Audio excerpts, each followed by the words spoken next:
done. We are going live in three, two, one. I think we're live. Everyone, welcome to another episode of the Sid Warrior podcast. It's been a while since we have live streamed with a guest, and I'm so excited to have Abhijit Chavda in the house. Abhijit, thank you so much for joining in.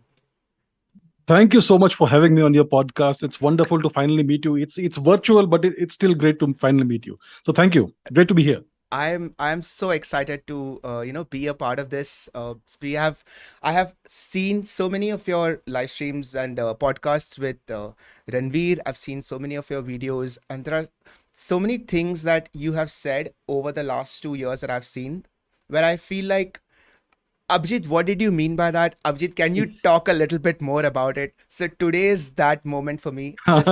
This is where I get to ask you all of those questions because there are so many overlaps between neuroscience Mhm. and physics Yes, that we keep coming across. So today is the moment where we get to do that.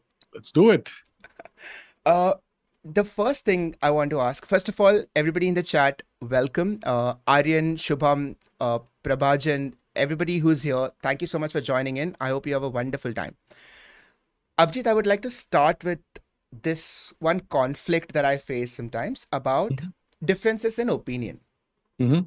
Now, whenever we talk about anything scientific, I'm sure you've had this experience also. There will be people who have different opinion than yours. Yes. This has been the case throughout science, and there is nothing wrong with that. Right at the onset, have you developed a way of dealing with difference in opinion? Because there are some things that we will say today that not everybody in chat will agree with. Yes. मैं अभी बता देता हूँ. Of course. Of Right. course. So how do you deal with it when somebody says that, listen, I don't agree with what you said? The first thing is we have to respect differences of opinions. Everybody has a different background, different life, Yeah. and they have a different data set in their heads. In their head, they have a different set of patterns that they've ingrained over time. So first of all, we have to respect differences of opinions. Everybody has a different way of looking at the world. Secondly, the question you would ask yourself, especially when you're dealing scientist to scientist, that sort of thing in a professional environment, is why does he or she have a different opinion than what I have? So what is the basis for that, right? What is the, I mean, a scientist is trained to think in a certain way, right? You essentially think, you come to conclusions based on empirical evidence, on actual hard data, Yeah. and on the principles of the various of the field that you are working in. So the question you would then ask yourself is, why does he or she have a different opinion? And then that's when you have an interchange of opinions, and you have a conversation with the person, Right. and that's how actually science progresses. Yeah. Typically you will find that even within a certain field, let's say quantum mechanics, we know there are so many different interpretations of quantum mechanics. We have the Copenhagen interpretation, which says a certain thing. We have the Maniville's interpretation, the Hugh Everett interpretation, which says that there are multiple universes out there, yeah, parallel universes. Then Right. there's the von Neumann Wigner interpretation, which says that consciousness causes collapse, and so on. So Right. even within your field, you have so many different interpretations of how things are, and that typically arises when you're dealing with rigorous science, when there is maybe a lack of sufficient data. For Hmm. instance, quantum mechanics is still extremely poorly understood. We can use it, we can build all kinds of technologies using quantum mechanics, but Right. we don't quite know how it really works deep down. There is Yeah. something missing, Yeah. and that's why there are different opinions. Hmm. So I would say that when it comes to differences of opinions, we have to go to the root of the question as to why somebody has a different opinion. Let's say I'm talking history and somebody has a different opinion. Correct. Well, typically it's because they have been exposed to all kinds of different textbooks and the mainstream interpretation of history, or maybe they are in the habit of watching certain news channels or certain YouTubers whom they are really fond of. Right. So that's a simple explanation when it comes to the lay people. When it comes to science, we need to dig a little deeper and see as to what is the cause of the difference of opinion Right. from the scientific perspective. So yeah, it's a mixed bag. It's a complicated thing. Yeah. I think it's easier to deal with these disagreements and differences of opinions within science, within the scientific community. Yeah. But when it comes to the field of public opinion about various things, well, the thing is, we have to respect that people have different opinions. Yeah. And I personally never try to change anyone's opinion. Let everybody have their opinion. I will say what I perceive from my perspective, and let people agree or disagree with that. And let's not get emotional about these things. People, Yeah. unfortunately, tend to get very emotional about things that they hold very dear. Yeah. I try to have a more dispassionate approach. It's not always possible, but I try that. This is particularly true of subjects where we are still discovering a lot, like Hmm. quantum mechanics, where Hmm. every new finding or every new hypothesis is taken up with so much excitement because we are always looking for answers. Yes. And while this curiosity for answers is great, it is what propels humanity forward. Sometimes I think that is also what causes a lot of harm because we are so excited for answers that we may prematurely jump to conclusion. Yes. Yes. Like I remember reading about when I think Neil Bohr first described the God particle. Hmm. And there was a lot of discussion. There were a lot of very fancy newspaper articles about how science has finally cracked religion. We have discovered the God particle. We have discovered, the one thing that makes the universe. So people always tend to hyperbole. Like, now we have solved everything. We would just love that. So I think that the term God particle is extremely misleading. That itself is an example of how journalists try to sensationalize things and emotionalize things. Right. It is not this particle, the Higgs boson, has absolutely nothing to do with God or religion or any such thing. It Yeah. is a particle that was hypothesized. It was theorized, I think, in the 1960s. Peter Higgs and various other people, as to it being the mediator particle, the boson that imparts mass to the universe, with Right. various particles that interact with the field produced by this particle. Yeah. So there is nothing to do, there is no element of God or belief or any such thing in there. But somebody, I don't know which journalist it was, but somebody came up with this term, the God particle, and then everybody jumps on that thing. It becomes a very emotional issue. There's God in physics and all that. Physics deals with the real world, the observable universe. Yeah. I'm not saying that other things are not true or not valid, but from the perspective of physics, from the perspective of science, we only deal with observable phenomena and empirical evidence. Right. So the journalists typically try to, maybe the reason is that they want people to get interested in what's happening in science, so Right. they try to hyperbolize things and all that. So yeah, so people got very excited about the God particle and the physics has finally cracked God or whatever. That's not, unfortunately, quite the case. I hate to rain on a party, but that's how it is. That's the thing. So in a world where today things are so much more clickbaity. So Mhm. if this God particle scam or the scandal was happening then, back then, 60s, 70s, imagine the state at which things will be getting misinterpreted today, where every journalist pay is directly linked to how much clicks their article will get. Of course, things will get blown out of proportion. So it's up to us as the audience, as the readers, to understand that, you know what, let's not take everything at face value. Let's actually just cool down and read more about it. Indeed, it's a skill that we all have to develop as the audience, as consumers of content. Yeah. That let's not believe everything that's being said out there. We do know that everything is driven by clicks and views and all that. Yeah. And the more clicks you get, the more likes you get, the more shares you get, the more views you get, the more relevant you are. Yeah. But that's a transient phenomenon. The game is a long-term game. How are you going to fare in the next 20 years, in the next 50 years? Yeah. That is the real game. What happens right now, you may have a video go viral or a certain newspaper clipping article or something go viral, but it's not going to be relevant in the long term. No one's Right. going to remember that one thing that went viral 17 years ago. No one Wow. cares, because in the bigger scheme of things, it doesn't really change the world. It doesn't really matter. So I Mm. always perceive things as a long term game. All these short transient things, I'm not really interested in. If you watch the kind of content I have on my channel, it's all like long, I mean, it's not something that's relevant to what's happening right now. I hope that the videos and the content I'm making will still be relevant 20 years from now, right? Yep. So that's the philosophy I've always had from day one, when my channel was starting from zero. I don't want to be clickbaity. I don't want to, Yeah. sensationalize things. So Yeah. that's how I see things. This reminds me of this book by Taleb, where he talked about the Lindy effect. Yes. So anything that stands the test of time, so the longer something remains, that's how you know that there is some truth in it. Indeed, the Lindy effect is a very interesting statistical phenomenon. Mm. So I think there was a there was a restaurant or a deli somewhere in maybe New York, was it? Hmm. And these actors, Broadway actors, used to congregate there for lunch or for food. And it's somewhere there that I think it was discovered, it was realized that, Mm. let's say a play has been running in Broadway for 100 days, Yeah. then typically it is statistically likely to keep on running for another 100 Yeah. days. It's been around for 5 years, it may keep on running for 5 years. It's Right. not a hard and fast rule, but statistically that's the kind of thing that's been observed. So that's what they call the Lindy effect. I Yeah. think it's Nassim Nicholas Taleb who kind of popularized that. Right. So if a civilization has been around for 2000 years, it may go on for another 2000 years. Yeah. If it's been around for 100 years, it may go on for 100 years. That sort of thing.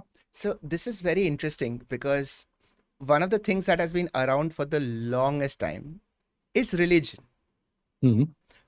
Far longer than any scientific hypothesis that we've had, religion has been around. So sometimes, even as a scientist, I'm forced to question whether there is a lot more to religion than science gives credit for. Do you face this conflict? Since we are talking about the Lindy effect, what are we missing as scientists when we talk of religion? See, science, from my perspective, how I see it is that science is very limited. You have philosophy, you have spirituality, you have faith-based systems, Yeah. and you have science. So, from my perspective, science is a subset of philosophy. Philosophy and Mm. science both deal with theories and models of the universe. Right. But when it comes to philosophy, you have theories and models of maybe non-observable phenomena like God and Yeah. morality and ethics and the soul and things like that. Yeah. Science only deals with what you can observe and what you can experiment, what you can test. Right. So scientific theories, first of all, have to be based on observational evidence, Yeah. and they have to be falsifiable and testable. Not Right. only testable, but also falsifiable. So if I say there is a multiverse, there is no way of us to falsify the multiverse hypothesis. Right. And you cannot prove or disprove the existence of God or soul, right? Because Right. these are non-physical entities. Yeah. So philosophy is very logical, just like science, but it deals with things that may be non-physical in nature. Yeah. And science is a subset of philosophy, the smaller part of philosophy that only deals with observable evidence and observable phenomena and material objects. Right. So that's the difference. Now, when it comes to religion, like you say, religion is always something that's always been around, but there are different kinds of religions. Some people say all religions are the same. I completely disagree with that. Mm. All religions are absolutely not the same. Mm. There are entire ideologies and philosophies associated with each religion, and these vary wildly. When it comes to, I am not an expert in Abrahamic religion, so I will not like to make any statement about that. Yeah. I have some understanding of the dharmic worldview. Sure. From the dharmic perspective, there are like 7, 8, 9 different major philosophical schools of thought. And these are philosophical schools of thought. They have rules, they have logic, right? For instance, there is the idea of karma. Right. So karma is like a conserved quantity in physics, Mm. right? The merits and demerits of your actions, Yeah. they are conserved over time. They are conserved across various lifetimes. Right. You may be reborn, but you will still still feel the force and the merits and demerits merits of your actions. Yeah. And these are conserved quantities. So it's like a conserved quantity, just like in physics you have various conserved quantities. Right. So if you see it from that perspective, the dharmic philosophical schools of thought Mm. are very logical. It's philosophy more than religion. Yeah, some people add elements of faith to it.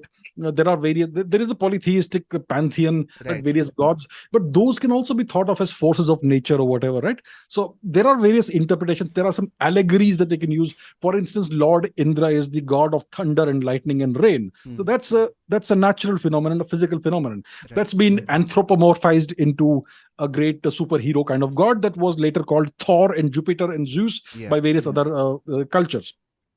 So from my perspective, faith is something that everybody has to some extent. When you are going through a terrible time, you will, whether you're atheist or whatever, you may be tempted to say a little prayer or whatever. Yeah. So, and that I think comes from the fact that we understand so little of the universe. There is so much that even today science can't explain. Mm. 95% of the universe is dark. We simply don't know what it is. Less than 5% of the universe is what we see. Is visible. Everything we see, all the stars, galaxies, everything that we Right. see, observe in the entire universe is less than 5% of the actual universe. 95% is dark, it's mysterious. So Right. clearly science has limitations. Our understanding of science has limitations, because we have very small brains, very primitive creatures we are, right? Yeah. We are like ants, or bacteria in a jar, or on a petri dish. So we think that we are the greatest thing that's ever existed, but we may not quite be that, because we don't understand the universe. One So of the that's why yeah. we have this thing of religion and all that, faith. One thing that neuroscience has taught me is to be very, very humble, Mhm. because I've the more I read about it, the more I realize that it is a biological trick that our brain plays on us to make ourselves feel very important. Mhm. By giving ourselves far more importance than anything else in the world, biology ensures that we try to protect ourselves, and so evolution goes on. Mhm. It's not valid. The importance that we give ourselves has no scientific evidence. There is no Mhm. proof that you are even a little bit as important as you think you are. But it is a biological trick that your brain has played. So, as a scientist, sometimes you have to question that I think that I am very important, but then am I? And then when you read about spiritual texts or philosophy, it almost circles back all the way to who am I? And is this meaningless? It almost has nihilistic or like what how Nietzsche was talking about, that all of this does not have any inherent meaning. These philosophers were talking about all this at a time when neuroscience was not known, and yet somewhere they felt that they experienced those understandings. When I think about philosophy, I realize that philosophers were the first scientists. Today we think of philosophers and scientists as different, but there was a time when Descartes was the first person who said, I think, therefore I am.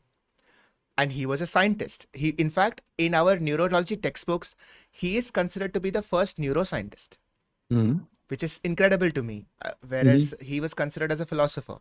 Same for Indian traditions. All the rishis in our past, we think of them as religious figures, but they were the foremost thinkers of their time. They were the philosophers, they were the scientists, they were the doctors, the surgeons.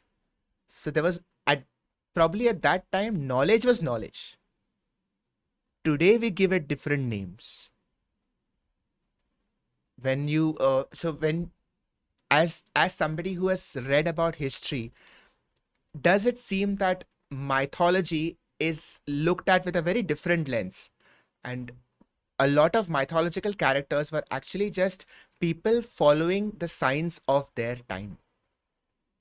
It's entirely possible that these things may actually have some origin in reality. I mean, we speak about various so-called mythological figures. Yeah, I would not call Lord Ram and Lord Krishna as mythological figures, but let's talk about, let's say, Lord Indra, for instance. sure. Lord Indra was the greatest of the old gods in the Vedic pantheon, right? Yeah, And he there are some stories associated with Lord Indra. For instance, there was this great serpent called Vritra that encircled all the waters of the world, right, and there was this massive drought, and then Lord Indra had to go and defeat this massive serpent and free the world and that sort of thing. And his weapon is the Vajra, which is the hammer, and the thunderbolt. right, It's possible that in the very distant past, some actual person may have existed who did something on a smaller scale, right. which was over the time, aggrandized and turned into a superhero kind of figure, right? It's possible, because we have evidence from Australia, for instance, we know that there was. I don't remember the name, but there was a meteorite impact in Australia some 20 or so thousand years before today, Mm-hmm. and that tradition, that story is still passed on among the native Australians, the Aborigines, of something falling from the sky, a massive burning star falling from the sky. And they're told that you should stay away from this place and things like that. Right, And again, there was something called the giant thunderbird or something, some massive bird that used to live. And there are memories passed down of that also, and that thing went extinct like 15,000 or so years ago. right, So the thing is that in human memory, we have these stories that are passed down orally that represent actual history, right. but because they have been passed on for thousands of years, they have taken on certain connotations that we may consider to be supernatural Yeah, today.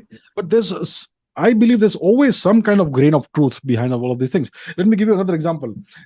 In Sweden, I believe there is a ring fort called Sandby Borg. Mm-hmm. A ring fort is an ancient ruined structure. It was a fort constructed in a ring shape. So Right. it's been known that it existed somewhere in Sweden, I believe. And a team of archaeologists went there a few years ago, and they discovered that this was the site of a horrible massacre that happened about almost 2,000 years before today. Okay. In Uh, Sweden. it, was, it was an entire settlement of people living inside a fort, Right. and they were all killed, murdered, and they were just left there to rot. And this happened nearly 2,000 years ago. Now they interviewed locals in the area, older people in the 60s and 70s, and these people told the archaeologists that as children, we were told not to go and play in that region, in that area, because it is a dangerous area. Nobody knows why it's dangerous, Yeah. but there was this feeling of dread about the place, even 2,000 years later, Yeah. and nobody remembered what had happened. So these things, these oral histories, they do usually have some elements of truth to Yeah. them. So I would not be one to dismiss everything as mythology. Yeah. If you dig deeper, you may actually discover some history behind that. Some kind of truth. There is a Mm. game called Chinese Whispers. Exactly. Yes. So this is like generational Chinese whispers. Indeed. Each generation will add a little bit of twist, Little bit. some masala. Yes. So what started off is not what you end up with. Indeed. There is, you mentioned the story of Indra and the giant serpent. Mhm. I had recently come across that exact same story in the context of a different discussion on menstruation. Okay. I'm not sure if you've come across this connection, No. but one of the mythological stories behind menstruation was that Indra killed the serpent, but that serpent was actually a well-learned Brahmin, and Mhm. Indra had guilt. And so a woman agreed to take on Indra's guilt. Mhm. And every month when she bleeds, it is that guilt coming out. Okay. The ideas behind explaining normal biological phenomenon through stories has always existed. Mhm. Now, some stories we can obviously dismiss. Mhm. Oh, this is obviously wrong. This is ridiculous. What about other phenomenon that we can't fully explain yet? It'll be so much harder to dismiss a story that you don't have an alternate explanation for. I sometimes feel that is what all of mythology is. Like everything would have had some kind of reason why they came up with that story. It's just that at some point, science will have to find an alternate explanation. And that's absolutely fine. There's nothing wrong with that. Because mythology probably, and religion as a whole, probably did a big job in keeping people sane. Mhm. Because it's difficult to not know why something is happening. Right? Yeah. Hmm. So I think that many of these stories, mythological stories, supernatural stories, etc., are just see. Not everybody can think at the level of a philosopher or a scientist. You mentioned that the philosophers were the first scientists. The philosophers were the. I agree totally with that. The Yeah. philosophers were the first people to think logically, Hmm. entirely logically, without any breaks in logic.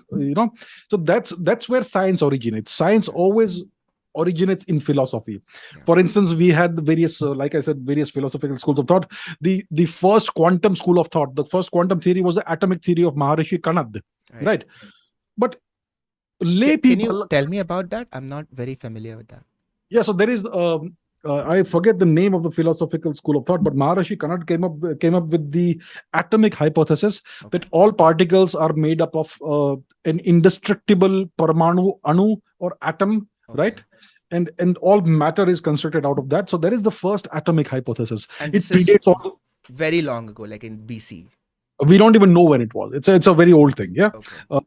Definitely in the BC era, right? Right. Before Christ or whatever you call it. Right. Definitely before the Greeks, right? Wow. Yeah. So the first atomic theory was the Maharishi Kanad's atomistic hypothesis. I am not sure which philosophical school of thought it was part of. Okay. We can revisit Yeah. that. But the thing is that all philosophy, I mean, all science emerges out of philosophy. It emerges out of rational and logical thinking. Right. Now, most people, the lay people, they cannot be expected to understand logic to the deep level. when you solve a mathematical proof, when you do a mathematical proof, you have to build layers upon layers of logic, which you write down in the form of equations, and that's when you finally reach the proof stage. Right. But most people can't be expected to do that. So then you give allegorical examples and meanings as to why something happens. If there is a lunar eclipse, maybe there is a Rahu or Ketu or some wolf in the sky who is swallowing it, just to make kids happy. It typically is something you tell kids. You Right. typically tell these tales to little children. Then Right. the little children grow up and they Grow. still believe in Santa Claus. That sort of thing. So that's how these things have been passed on. But scientists and philosophers have always known, Right. especially in India, that there is a whole different layer to reality. It's more logical, and we have had science going on for thousands of years. The earliest known example of a supernova record, the recorded, um, the first ever inscriptional record of a supernova explosion dates back to about 4600 BC in Mm. Kashmir. Two suns in the sky, that sort of carving was done on a rock. And it was not just two Wow. suns, it was a star chart which showed the location of the extra sun. And when they Wow. calculated it back, it dated back to a supernova HB9 that happened in 4600 or so BC. And this So was we have accurate. been recording that for the longest time. Yeah. Oh, wow. This brings me to one of the most fundamental questions I wanted to ask. But before that, Shreya's Andy, thank you for the super chat. He has asked a very interesting question, sir. Yeah. He has asked a history question. What is the part of history that is erased from world history for geopolitical reasons? Is there something like that? uh, See, history has always been used as a tool to shape public opinion, to mold people's beliefs and Right. thought processes and all that. Right. So when we say that history has been molded or shaped for geopolitical reasons, the other way of saying it is that history is always written by the winners. Mm. Right. So let me give you a slightly controversial example. World War II, the way it ended, we know what happened. There were two nuclear Yeah. explosions done on Japan. These essentially were nuclear tests on living civilians, right? But Right. they are interpreted as the necessary to end the war. Yeah. They could have ended the war in a different way if they wanted. Japan Yeah. was already beaten. Right.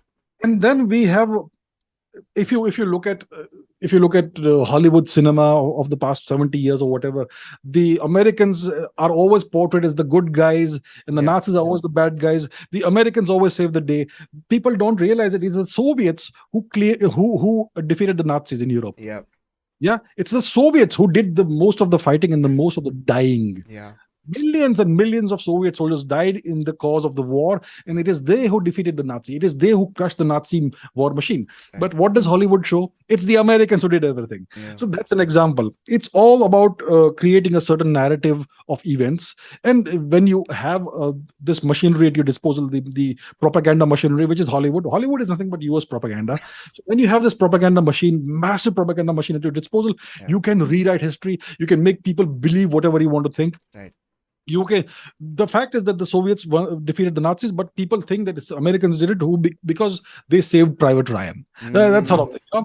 So it's always been that way. And if you go back in human history, you will find things that have been written. And then when you see archaeological records, it may show you a different level or different version of reality, Yeah. and so on. So I there is the entire story of the Aryan invasion thing, Yeah. which now clearly it is emerging through layer upon layer of scientific evidence that this again is a complete myth. I mean, how did they come up with this story in the first place, right? So that's how it is. History has always been manipulated for various reasons, geopolitical reasons. I remember growing up in school, college, we were always exposed to American sitcoms, American news. All of it was that. Even our history textbooks gave World War II stories from the perspective of the Allies. So it was Yes. a very clear cut thing. And then I read Noam Chomsky, Mhm. and everything I read about. So I forgot the name of the book. The world is not how you think it is, or something like that. I forget the name of the exact name of the book. But Noam Chomsky was the first writer who forced me to look outside of the American bubble. And he forced me to look at every single takeover that has happened around the world, everywhere where the CIA was involved, every assassination, and trying to understand why. And at the end of it, if you look at everything without bias, and if you look at it only as a struggle for power, things change. And if you look at it without picking sides, and if you only look at where is power going? It completely changes your perspective, because then you see what to what extent people are willing to do what to gain and keep power. It was quite an experience, and I would suggest anybody who's in the chat to do read Noam Chomsky. It will give you a different perspective for sure. uh, I have to ask you, sir, the Ukraine war that is going on, it is the same thing that's happening again. We are being, we are having access to one side of the story. Is there something else we should know, according to you? And is it okay Yes, to talk about it? it is. I suppose it's okay to talk about it because we don't know the real secrets. So Yeah, it's okay. We can indulge in a little bit of banter and speculation. sure. See, like you said, it's absolutely true that we are only seeing one side of the story. Yeah, The Indian media is also reporting the same side of the story, which is the Western side or the American side, yeah, right? So what is a war? A war is a conflict in which you have two sides who want something and they want different things. right, It is essentially a conflict between two different envisioned futures for the world. One side wants a certain future for the world. The other side wants essentially a diametrical opposite future for the world. right, And you try to resolve it through diplomacy, which is war by other means. correct, And when the diplomacy doesn't work, and when certain things go beyond certain lines, you have a conflict, which is a war. Now, right, what's happening in Ukraine is a slow war, right, and Ukraine essentially is an extension. It's like you could call it a proxy of the West. There was this Maidan revolution that was fomented essentially by the US. I mean, it's now well known. Even Oliver Stone has made a very good documentary exposing this fact. It was mm-hmm, nothing but the standard color revolution kind of thing. So the mm-hmm, Maidan revolution ousted the democratically and constitutionally elected government of Ukraine. It placed a puppet government which was completely unconstitutional and illegal. And then it gave us Zelensky, the great president comedian, right? He's an stand-up actor who's comic. who's Yeah, acting like he's a president, right? That sort of thing. Yeah. And what essentially happened is that the Americans were inching eastwards one step at a time. When the Iron Curtain came down in the early 1990s, there was an assurance that was given to the USSR that NATO, which is a tool of the US, will mm-hmm, not expand eastwards mm. into the territories that the USSR considered part of its sphere of Which was influence. former Yugoslavia, Croatia, Oh, all of that. the Warsaw Pact, the Warsaw Bloc Yeah, countries, yeah, uh, all that, yeah, former Yugoslavia, all that. yeah, But very soon the promise was forgotten. It was not the problem is that it was not a written agreement. It was not a signed agreement. It was a verbal assurance that was given to the USSR. Now, once things were set into motion, the German reunification was done, then NATO started breaking the promise and started slowly expanding eastwards. And Ukraine was the red line that the Russians could not allow the Americans to encroach, mm, because Ukraine is Novorossiya. It has been part of Russian territory for 1,000 years, right, ever since the days of the Kievan Rus. right, The old capital of Russia was actually in Ukraine, what we could now call Ukraine. yeah, So Ukraine was called Novorossiya, New Russia at the time. Ukraina means the frontier land or the borderland of Russia, that sort of thing. right, And there's a whole history as to why Ukraine was why the Crimean Peninsula was given to Ukraine for administrative reasons by Joseph Stalin during his time and so on. right, So there's a whole story behind it. Ukraine is rich in resources, and it is right on the doorstep of Russia. right, If Ukraine fell to the US or de facto became a NATO puppet, that would be, I mean, one step too far for the Russians. It means that you have American military and nukes and CIA and intelligence right at their doorstep. right. That is simply something that they could not tolerate or envisage. And So was that that's why. something that was going to happen? Hmm? Was that something that was going to happen? Was Ukraine, because I thought that Ukraine had a deal to not join NATO.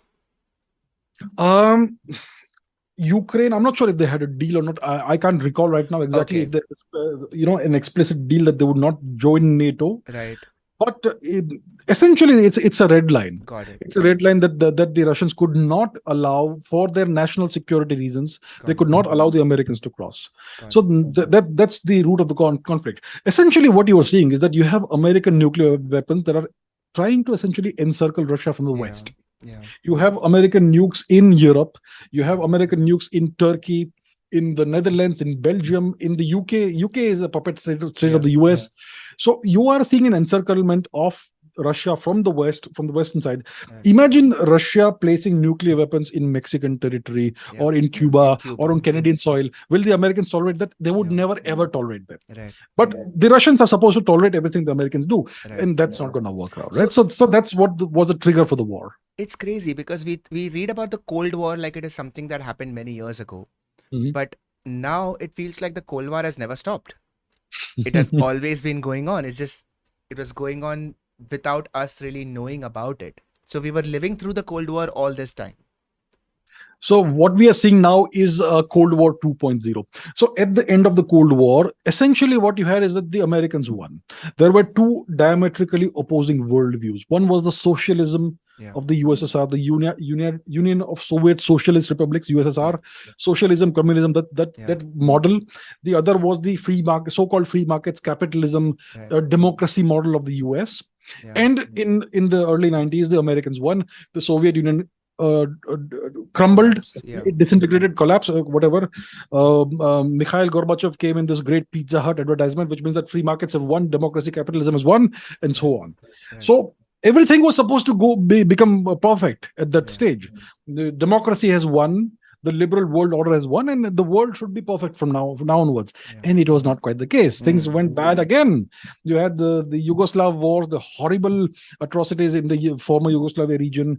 Then you had the Gulf War One, Gulf War Two. Then you had the Libya thing. You had the Syria thing, and you had war after war, conflict after conflict. And Afghanistan happened. 9/11 happened. So many things happened. So the world which was supposed to have become perfect did not become perfect. It actually started getting worse, Right. right? And the USSR had collapsed.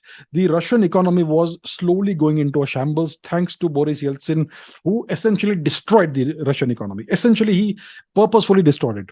Yeah. Then this guy called Putin came to power, and he was expected to be another pushover, but that did not turn out to be true. Mm. He for a decade he stopped the bleeding. He rebuilt the Russian economy to a certain extent. Russia is not a top 10 economy, but if you look at the Russian GDP, the factors that went into calculating a GDP in the 1930s, if you only consider those factors, Russia is the top 3 economy. Right. You know, the amount of steel you're producing, the amount of concrete you're producing, the amount of agricultural output and minerals and all that you have. If you Yeah. only consider those factors into building a nation's GDP, Russia is a top 2 or top 3 GDP economy.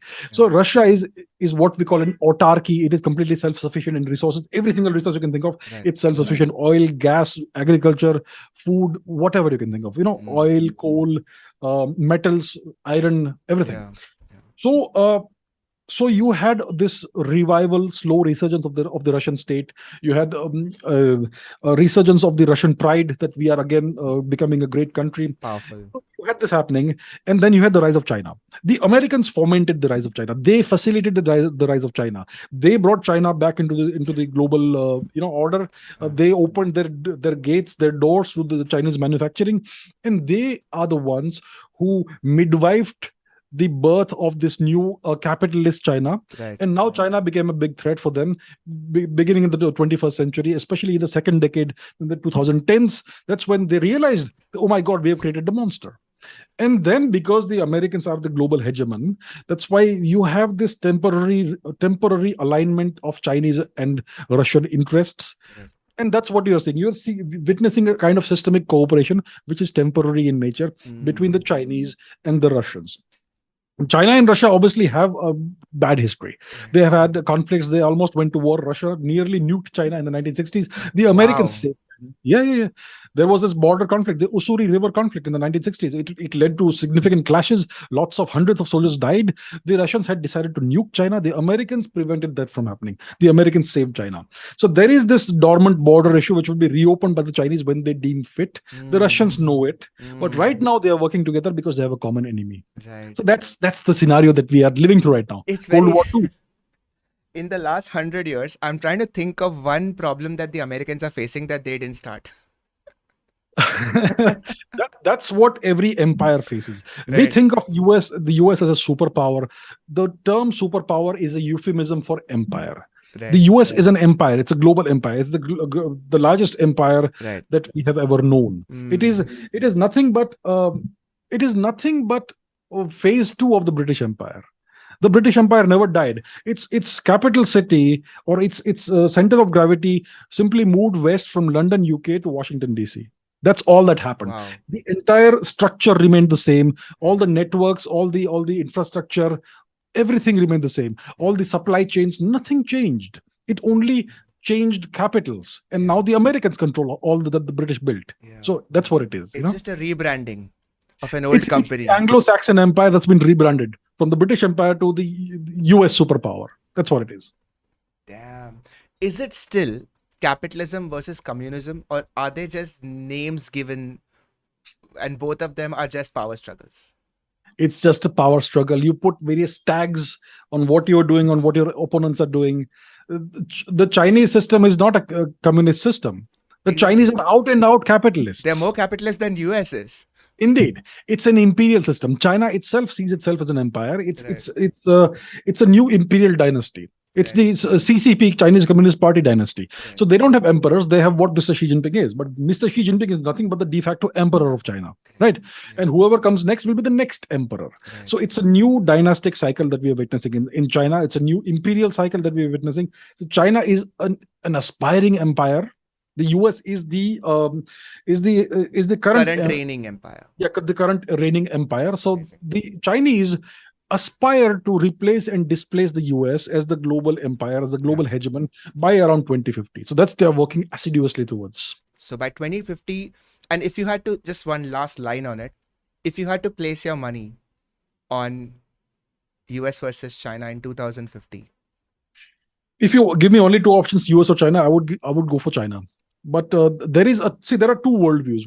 The one worldview is that the US is the US worldview, wherein they continue to reign supreme. Mhm. That is the US worldview. That's what they aspire the world to be like. Mhm. The Chinese worldview, the envisioned worldview, is that the Chinese become the overall global superpower, the Middle Kingdom, and everybody else pays tribute to them, and there is no major power at all. Right. So these are both unipolar worldviews. Right. There is a multipolar worldview which is what India and Russia and France, etc., they would like to see. Even Israel, etc. These middle powers, current middle powers, Right. we aspire to have a multipolar worldview. Right. So the US don't want a unipolar worldview; they want a bipolar worldview, because the Americans always need a bad guy. They always need a villain in Yeah. order to play off. If they don't have they one, have they'll to use create a- one.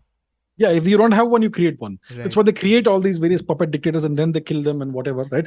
So Yeah. the US wants a bipolar world, the Chinese want a multipolar world, India, Russia, France, etc. We Right. want a multipolar world. These are three different possibilities, and let's see where it goes. Interesting times. So let's go back to physics. Mhm. And one particular question that I wanted to ask, and somebody in chat had also pointed out, we go back to quantum and we go back to quantum consciousness. Mhm. There has been a lot of interest in consciousness as a whole. I've read a line that you mentioned in your podcast with Ranveer, that is consciousness an emergent property, Mhm. or is it something that just permeates the universe?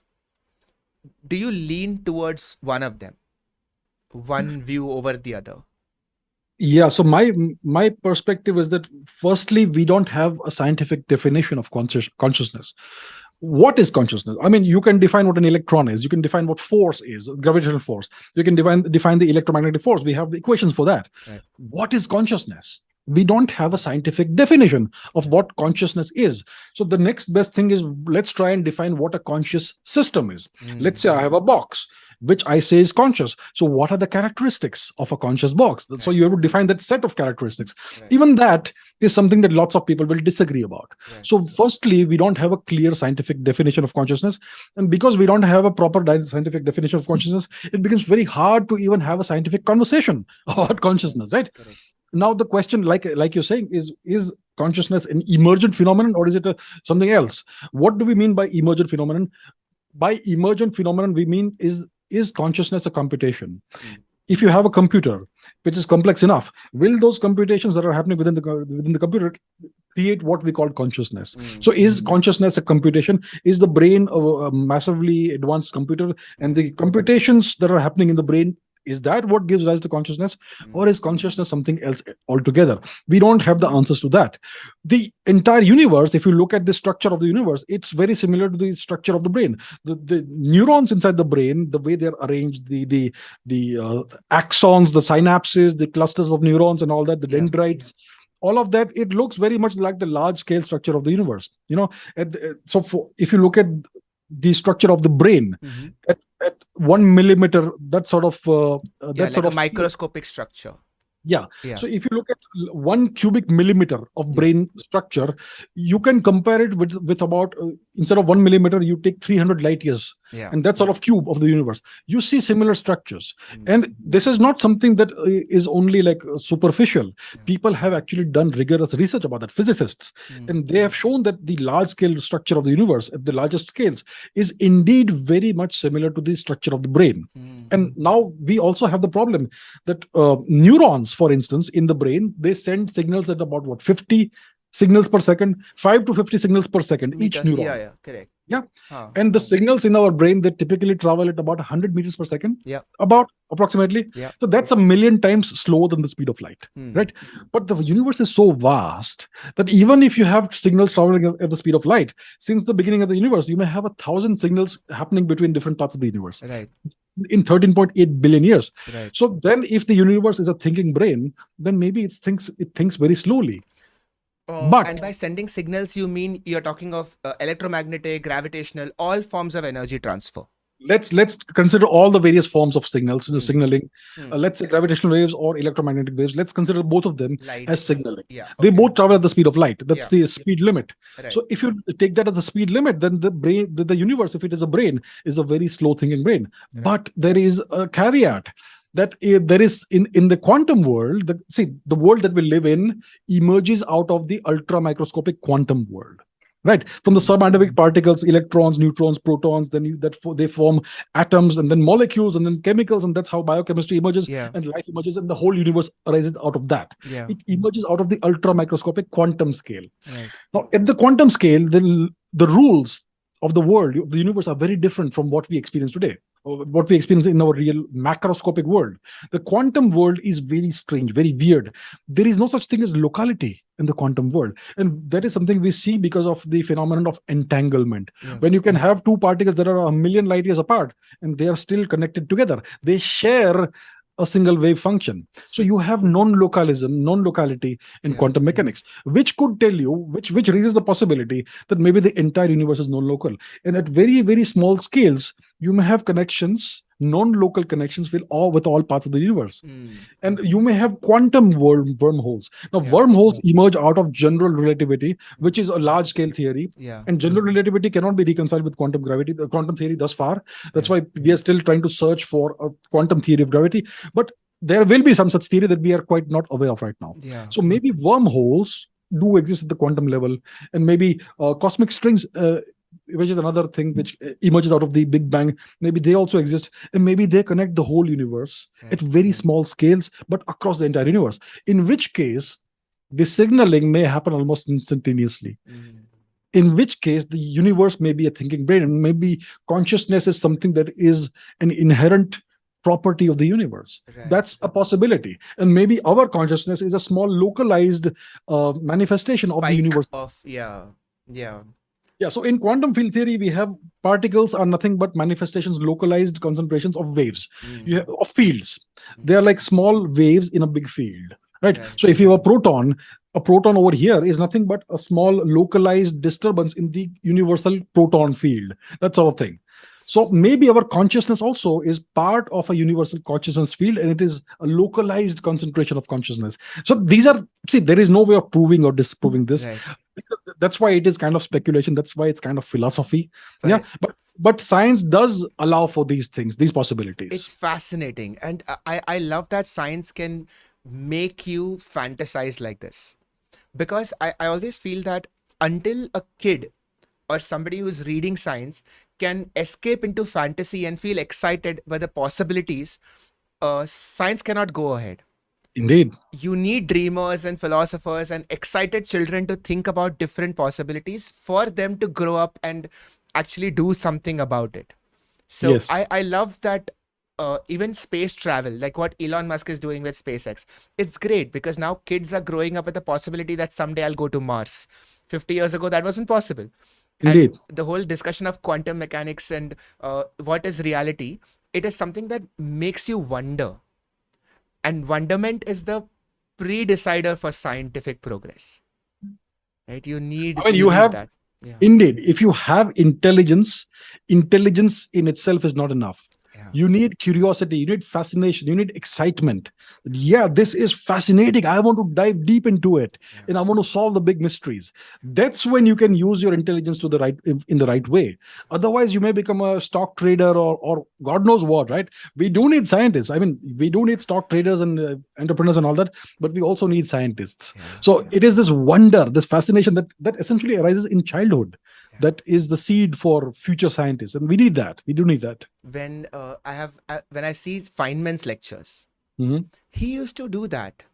He was one of the foremost physicists of his time, but somehow when he would teach, it felt like a child expressing his excitement over something which is so wonderful, and that excitement is infectious. And it is possible that in order to teach somebody who doesn't come from a background of science, you may have to simplify certain things. Yes. That simplification should not be mistaken for dumbing it down. Mhm. And this is something that keeps coming up in different conversations, that don't dumb it down. I would like to hear about your opinion on this phenomenon of why certain people take offense at you explaining a complex topic in a simple way. Have you faced this? Has somebody told you why are you putting it like this? So I have this show on my channel. I call it the Ask Abhijit Show, Mm-hmm. in which I take questions from people. And I have two shows a week. One is about science and all that, and one Mm-hmm. is about the other things. Mm-hmm. So once a week, I take questions about science and I explain science to a lay audience, not to scientists. Right. And when you explain something like the Higgs boson, the Higgs field, or general relativity, or quantum physics, or astrophysics to the lay audience, you have to make sure that they understand what you're saying. Right. You cannot see when I explain science, it's not about me sounding pretentious or me sounding super intelligent. It's about me communicating successfully complex ideas to an audience that has an interest in this. So yeah, some people will say various things from time to time. I am not concerned at all with what people say. Right. I am perfectly happy for people to call me a crackpot, or people to call me a pseudo historian. I don't know what they call me, conspiracy theorist. They call me all kinds of things, various people. I just don't care. मुझे कुछ फर्क नहीं पड़ता है. So what I do is I try to explain as simply as possible. The first thing I do is I never use any complicated scientific terminology. I never put equations on the screen. I never use scientific terminology. I try to give allegories and examples that are like, illustrate things in a certain way. So for instance, with Higgs boson, Higgs field, if I want to explain, I do it in a certain way. Right. Quantum physics, you have to put things across in a way that makes sense to people who don't have any grounding, any background, any training in science. So it's not about dumbing it down. When you write a scientific paper, you're going to write it with proper scientific rigor. But when you're not communicating with scientists, you have to communicate in a different way. I mean, and if some people have an issue, an objection to that, well, why don't you try communicating with other people, and why don't you explain in your superior way? Yeah. And if you succeed, all the best. You're better than me. I have no issue with that. Yeah. I am always happy to see somebody who's better than me and does things better than me. You mentioned Dr. Feynman, brilliant guy, very, very, very. His positive. He's a very positive guy. He was a very positive guy. His curiosity, his enthusiasm was very infectious, and he explained things as simply as possible. He did not try to sound intelligent or anything, but we knew how intelligent he was, and he could explain complex things to the lay audience. There is another scientist, Neil deGrasse Tyson, who Of does a brilliant job course. of doing that, and he also, I mean, some people may say he's dumbing it out. I completely disagree with that. He's one of the most influential and important scientists of our time, precisely because he's able to evoke the wonder and curiosity among people who have no training in science. Yeah. I think scientific communication is extraordinarily important.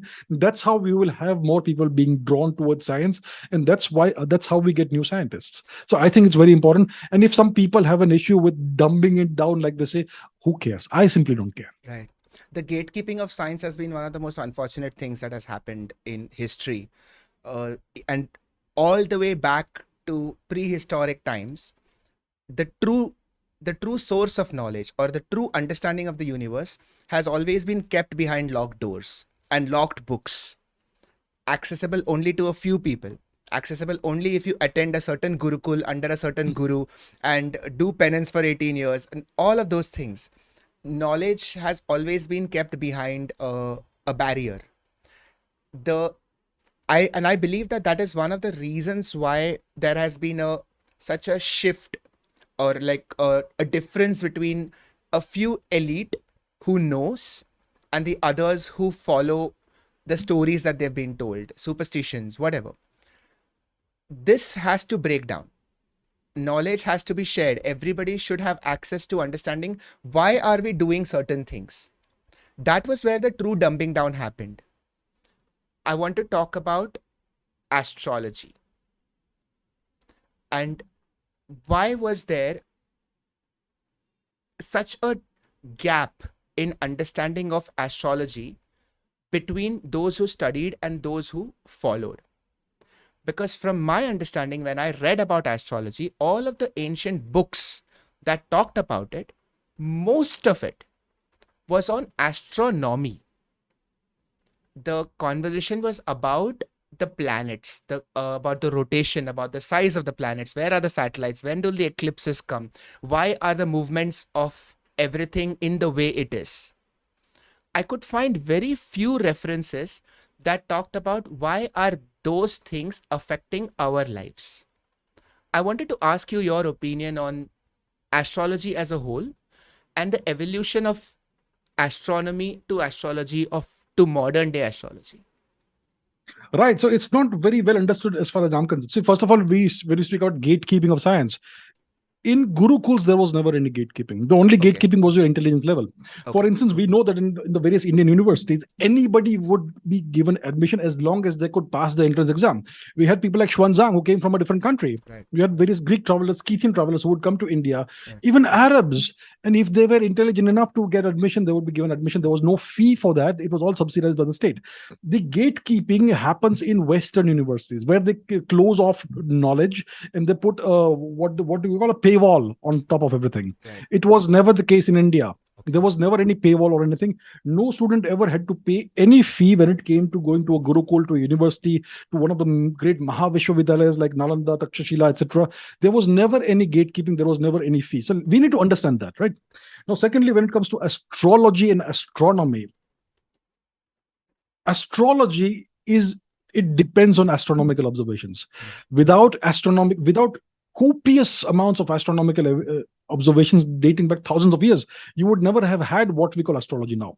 Now, what is the so when we speak about astrology, it's about what effect the movements of the stars and planets and the celestial objects have on our futures, essentially, right? That's what astrology is about. Yeah. It's about attempting to predict the future. Yeah. The problem is, was it always like this? Did Indians always believe that by observing the stars you could predict people's futures? I'm not sure about that. The problem is we have lost all of our ancient historical texts. They were all destroyed in the destruction of the universities. So what the actual system was, we don't quite know. And then whatever was left was passed on orally. And that's how various systems like astrology, etc., continued. From my perspective, I have never studied astrology. I understand astronomy. I believe the practice of astrology is dependent on astronomy. Right. The scientific observations and the precise measurements of the trajectories of planets and all that, celestial mechanics, all that. Yeah. So from my perspective, I have personally seen no evidence that the various movements of planets, stars, etc., have any effect on our lives. Personally, I have seen nothing. I may be wrong. I am not somebody who knows everything about the universe. Yeah. So if somebody doesn't like what I'm saying, don't get offended. I am saying I don't know. Yeah. From what I know, from my limited small amount of knowledge, I see no correlation. I could be wrong, right? I see things only from the scientific perspective. I see things based on cause and effect. I see things based on empirical evidence and observational evidence. And from that, we can only determine the past and the future movements of, let's say, planets or stars or whatever. But does it have any effect? See, all gravitating objects have an effect on us. The total gravity we feel wherever we are is essentially the superposition or the sum of the gravity that is effect the gravitational effect of every single massive object in the entire universe. Right. We are feeling all of that at the same time. Right. So there is a supermassive black hole at the center of our galaxy. We are feeling the effect of that. We may not realize it, but we are feeling a small component of the gravity of that on our bodies, Right. and so on. But does it affect our future, and can we actually calculate the effect of that? I am not sure about that. Yeah. It's not something I have ever studied in any seriousness at all, so I am not the best person to say. But from what I see, from what little I know, I'm not sure if it is Yeah. yeah. The fundamental problem that I faced while reading about this was, one, in a lot of discussions where astrology is defended, one of the key points that they make is, don't you know the extent to which Indian scientists, Indian rishis have gone to understanding the universe? And that part is true. Mhm. There are books that describe I think the diameter of Jupiter to Mhm. an astonishingly correct degree, True. way before Western astronomers could ever do it. And Yes. that is also what is beautiful about science, that whatever is once true will always remain true. So Mhm. if an Indian rishi has found that out and written it down, 2000 years later, it still remains true, Yes. which is beautiful. The other aspect of it, which is a distant star affecting us, logically speaking, all people on Earth are at an are almost at the same distance from each other compared to that distant star. To say that each individual human being will be affected in a different way because of a distant planet, I believe that cognitive biases play a big role here. That is because when we are looking for reasons as to why something is happening, the movement of the stars offers a very quick and easy explanation. This was my perspective on it. As you said, we could always be wrong, and as more evidence comes up, we will always be willing to change our minds. It's kind of like homeopathy when they say that extremely small doses can affect your health and well-being. Like, they call it the homeopathic dose, which means it's negligible. Yeah. So there is no evidence it works, right? The Yeah. homeopathy. I mean, from the scientific consensus and all the experimental evidence says that homeopathy doesn't work. I have Similarly, something very interesting to say here. okay, okay, I think homeopathy does work. okay. But what works is not Placebo the effect. drug. It is the way of the consultation. Okay. And this has been proven again and again, Mm-hmm. that the drug itself is as good as the placebo. But to Mm-hmm. say it is as good as the placebo is dismissing one of the most powerful biological phenomenon that happens in the human body. Mm-hmm. So that same drug, if the homeopathic doctor were to randomly just give it, like suppose you go to a homeopathic doctor, you sit down, you say, I have a headache. The doctor says, हाँ ठीक है, ये ले लो और जाओ. Take this Mm-hmm. medicine, go. That drug won't work as well. Okay. The reason it works is because the doctor sits down, takes a half an hour discussion with you, Mm-hmm. asks you about your day, asks you about your family, asks you about how is your job treating you, how is your wife treating you, how is your stomach, how are your children, tell me how you feel, what are your emotions, everything. The homeopathic consultation is one of the most detailed there is. I see. I see. And the impact of that on the effect of that medicine is huge. I see. So I am now very careful in dismissing homeopathy as a whole because I feel like we are missing the point. Okay. It is an allopathic point of view to think that the medicine is what does everything. The Very actual interesting. homeopathy lies in the way in which the medicine is given. Mm-hmm. And there is no harm in accepting that. Allopathic Mm. doctors have a lot to learn in how to give a medicine, Mhm. how to talk to a patient. True, true, So indeed. why not learn from them? No harm in that. So many Very, people in- swear by it. So why not? Mm. Very interesting. I did not know about this. So it's about how you interact with the patient, make them feel comfortable, make them feel like you actually care about them, and all of that has an effect, which the Absolutely. actual drug may not give you. I'll tell you an excellent study that they did, okay? Mhm. Uh, they took 100 patients with back pain. Okay. They've had back pain for the last 5 years, I think, chronic back Okay. pain. Okay. To one group, they gave a pill just like that. They came with the back pain, they just gave a pill. Mm-hmm. To another group, they took a detailed history and then gave the pill. I Same see. pill. Mm-hmm. To a third group, they gave the pill, but this time the doctor was wearing an apron. In the Mm-hmm. first two groups, he was not. Mm-hmm. Fourth group, same pill, doctor was wearing an apron, but this time it was in a very nice hospital. And like it was a clinical setting. It wasn't just a random room. Mm-hmm. Fifth group, they gave an injection. Okay. And sixth group, they did a sham surgery.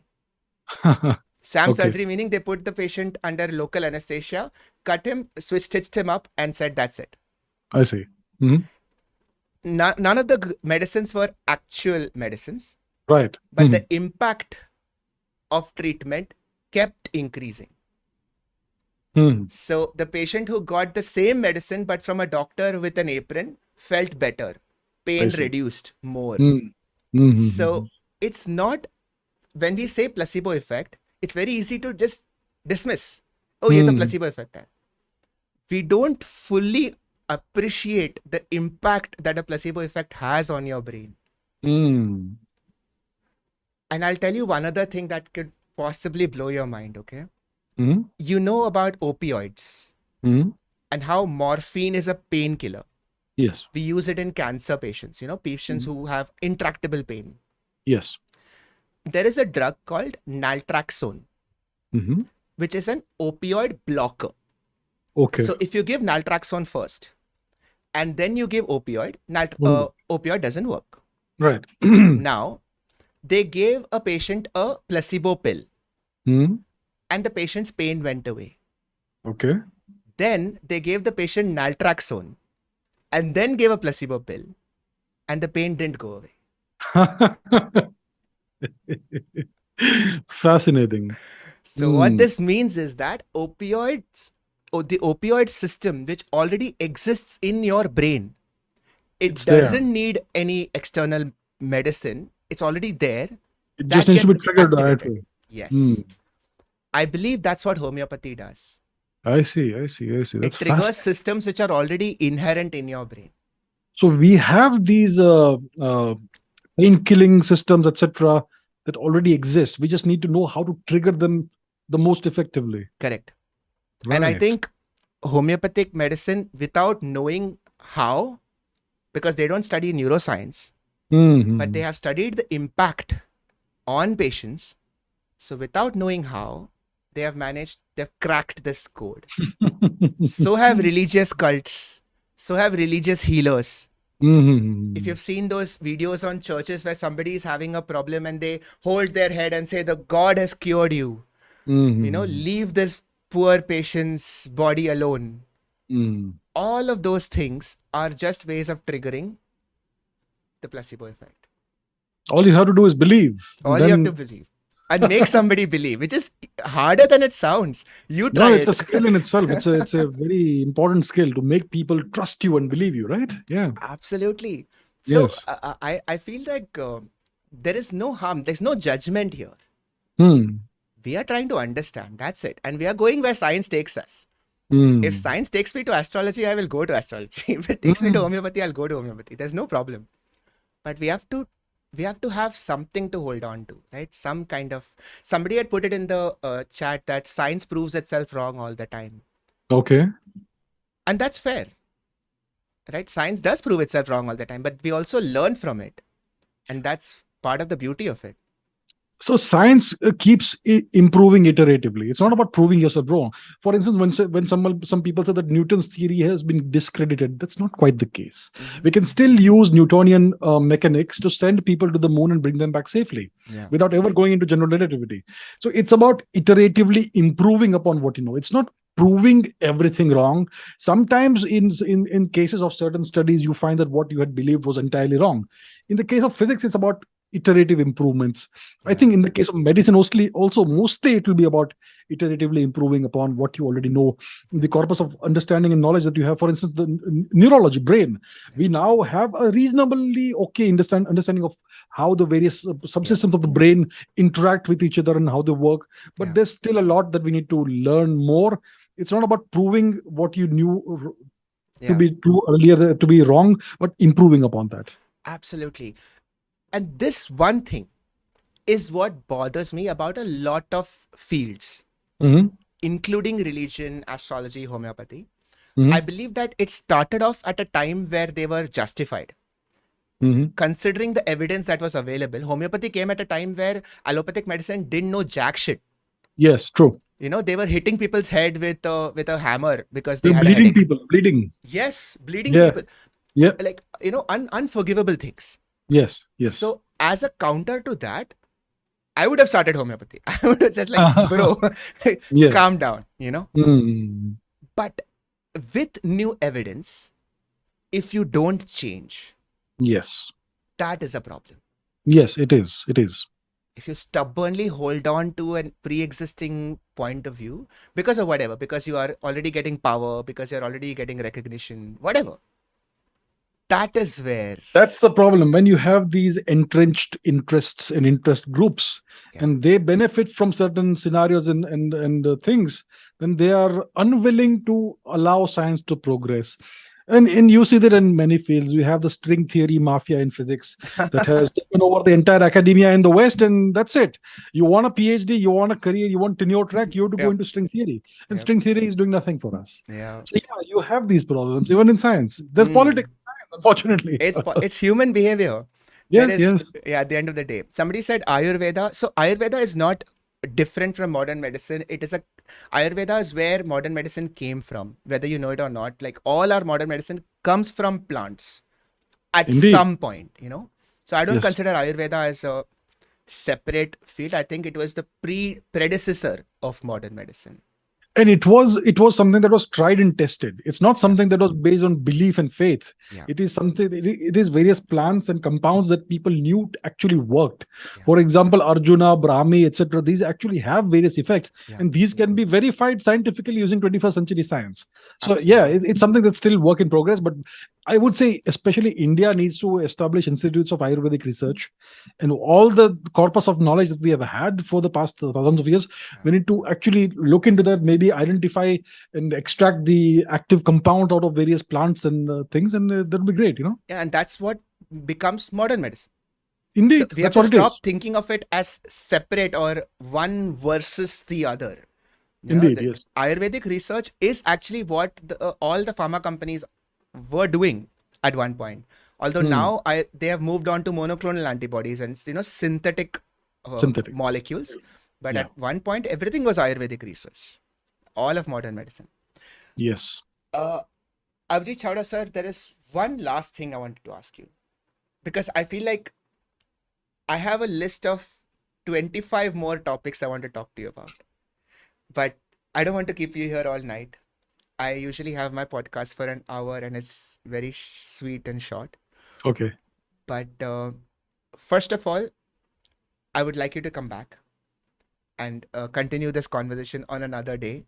Absolutely. I'd love to discuss more. I'd love to come back. Thank you. Chat, I hope that you all enjoyed this conversation as much as I did because it has been incredible. When we talk of religion, let's talk of cricket. Hmm. In India, cricket is a religion. Hmm. The 2 days ago, we had an India-Pakistan match. Yes. I saw people who haven't talked to each other for years congratulating each other and talking about the match and how amazing it is that we won. Cricket is one of those things that really unites the whole country, right? Throughout history, we have only had things that divide us, constantly keep on dividing. When, like in 2022, what would you say, like as somebody who talks about history and who has seen the way that geopolitics has shaped out, where do you see this divisiveness and unity going forward? And I'm asking from the context of social media, because today on Twitter and on Instagram and on YouTube, it's so easy to divide people. It is so easy. Like our conversation started off with, people disagreeing with us.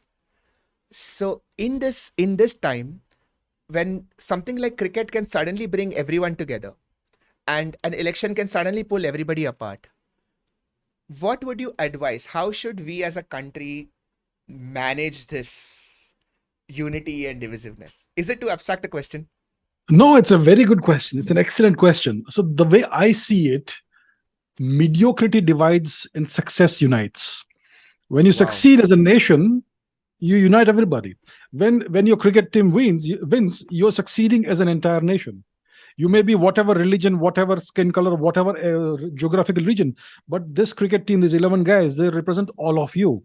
And when they succeed, you are temporarily united in the euphoria. Right. Now, when it comes to any sporting success, Olympic success, we had Neeraj Chopra winning a gold medal. For a little bit of time, everyone was happy and Right. euphoric. Right. Success is what unites. You land a man on the moon or a woman on the moon, it's going to unite everybody. Right. When you are mediocre, when you're not succeeding, it's divisiveness. It's going to create this environment of divisiveness.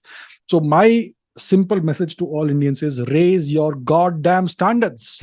Stop wasting time. Stop this chalta hai attitude. Raise your standards. Think of whoever you admire and try to emulate them. Raise your Amazing. standards. Let's all succeed as a nation. If we succeed, we'll be united. If we are mediocre, if we don't succeed, we're going to be fighting each other and bickering among each other. Amazing. Success unites, mediocrity divides. Succeed, succeed, succeed. That's it. Amazing. Amazing. So if you want to unite the country, succeed for the country. And that would bring unity. Indeed. Thank you so much, sir. This was incredible.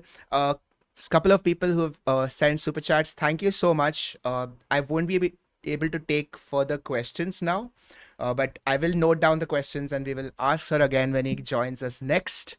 On that note, thank you, chat. Thank you, everyone, for joining in. I will see you soon. Good night. Good night. Thank you.